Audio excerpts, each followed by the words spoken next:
चलिए एक कल्पना करते हैं। सोचिए एक ऐसे सफर के बारे में जो घंटों लंबा और थका देने वाला हो, और फिर सोचिए कि वही सफर सिमट कर बस आधा रह जाए। आज हम बात करने वाले हैं गंगा एक्सप्रेसवे की, एक ऐसा जबरदस्त प्रोजेक्ट जो उत्तर प्रदेश की तस्वीर बदलने वाला है। तो इस प्रोजेक्ट का सबसे बड़ा फायदा क्या है? सीधा सीधा समय की बचत।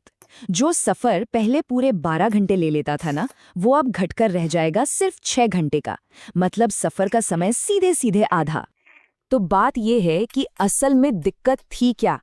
दिक्कत थी उत्तर प्रदेश के विशाल पश्चिमी और पूर्वी हिस्सों के बीच की दूरी को पाटने की, जो हमेशा से एक बहुत लंबा और मुश्किल सफर हुआ करता था। और इसका असर वो सीधा सीधा आम लोगों और छोटे बड़े व्यापार पर पड़ता था। एक जगह से दूसरी जगह जाना सिर्फ मुश्किल ही नहीं था, बल्कि इसमें समय और पैसा दोनों की बहुत बर्बादी होती थी। और इसी बहुत बड़ी चुनौती का एक ही जवाब सामने आया, गंगा एक्सप्रेसवे। तो चलिए जानते हैं कि ये आखिर है क्या और क्यों ये इतना खास बन गया है। अच्छा, इसे ग्रीनफील्ड एक्सप्रेसवे कहा जा रहा है। अब इसका मतलब क्या हुआ? इसका सीधा सा मतलब है कि इसे बिल्कुल जीरो से बनाया गया है, मतलब एकदम नई जमीन पर, जो कि मॉडर्न डिजाइन और हाई स्पीड ट्रैवल के लिए बिल्कुल परफेक्ट है। अब जरा इसके साइज को समझिए। ये एक्सप्रेसवे पूरे 594 किलोमीटर लंबा है। मतलब दिल्ली से लखनऊ की जो दूरी है ना, उससे भी कहीं ज्यादा। और ये सिर्फ लंबाई नहीं, चौड़ा भी है। इसे 6 लेन का बनाया गया है, यानी ये आज के लिए ही नहीं बल्कि आने वाले कल के बढ़ते ट्रैफिक के लिए भी पूरी तरह तैयार है। इसे कहते हैं दूर की सोच। और स्पीड की बात करें तो इसे 120 किलोमीटर प्रति घंटे की रफ्तार के लिए डिजाइन किया गया है। मतलब एक तेज और बिल्कुल आरामदायक सफर का पक्का वादा। तो सवाल ये है कि ये एक्सप्रेसवे उत्तर प्रदेश में कहां-कहां से गुजरेगा और वहां के लोगों की जिंदगी पर इसका क्या असर पड़ेगा। चलिए जरा इसे देखते हैं। तो देखिए, ये मेरठ से शुरू होकर हापुड़, बुलंदशहर, बदायूं, शाहजहांपुर, हरदोई, उन्नाव, रायबरेली ऐसे 12 बड़े और अहम जिलों को जोड़ता हुआ सीधा प्रयागराज तक जाएगा।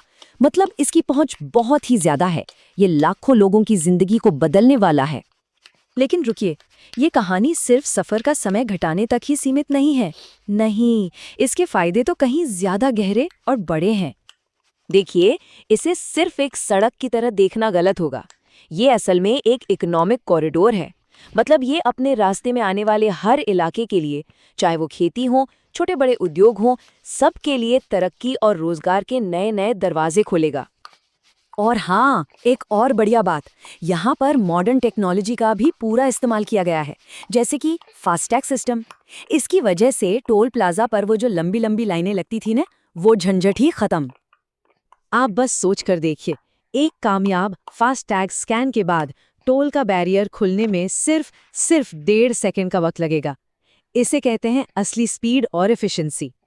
तो अब सवाल आता है कि ये प्रोजेक्ट अभी है किस स्टेज पर?